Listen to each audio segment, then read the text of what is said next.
Pemirsa, Ditreskrimsus Polda Bali mengungkap kasus penyelundupan pil koplo ke Bali. Pelakunya 3 orang berhasil diringkus dan menyita ribuan pil koplo.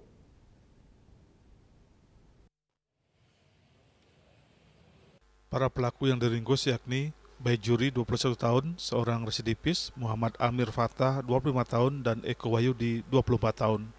Wadir Reskrimsus Polda Bali AKBP Inengah Sadiarte menjelaskan terungkapnya berkat informasi warga adanya peredaran pil koplo di Taman Dewa Ruci, Jalan Bypass Ngurah Rai Kuta. Anggota Unit 2 Subdit 1 Ditreskrimsus bergerak menuju TKP dan Baijuri yang sedang transaksi dan petugas menyita 1032 butir. Rencananya pil tersebut dijual sebanyak 10 butir. Selanjutnya dilakukan pengembangan ke kos pelaku di Jalan Bypass Ngurah Rai, Kuta, dan ditemukan pil putih berlogo Y sebanyak 760 butir. Selain itu, pil warna kuning berlogo DMP sebanyak 360 butir. Baijuri mengaku memesan 30.000 butir pil koplo dan masih sisa 2.152 butir.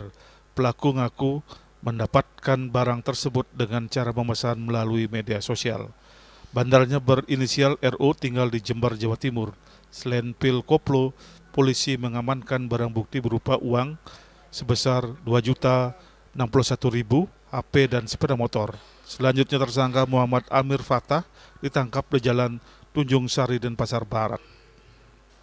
Petugas mengamankan Amir di TKP. Saat dilakukan penggeledahan diamankan satu bungkus plastik berisi 1011 butir pil koplo. Pelaku Amir mengaku beli pil tersebut dari temannya. Selanjutnya polisi langsung mengembangkan kasus ini dan menangkap tersangka Eko di Jalan Taman Sari, Kelan, Kecamatan Kuta. Selain itu petugas mengamankan 762 butir diduga pil koplo terdiri dari 620 butir pil kuning logo DMP dan 100 butir pil putih logo Y. Pelaku mendapatkan barang tersebut dengan cara memesan melalui media sosial yang nama akunnya Rohan sejumlah 30.000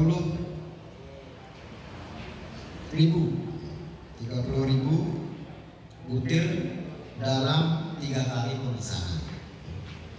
Pada saat ditangkap, barang bukti adalah sisa dari yang belum terjual sebanyak 1.792 butir yang berwarna putih berlogo Y dan 360 butir pil kuning berlogo DMP.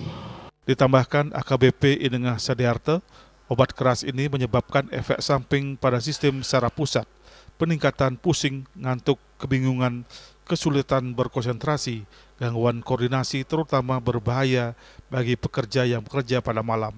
Selain itu penglihatan buram, kurang responsif, cemas, mengamuk, berhalusinasi, bicara yang tidak jelas, gangguan kognisi, tekanan darah rendah, hipotensi, amnesia, serta gagal napas hingga koma.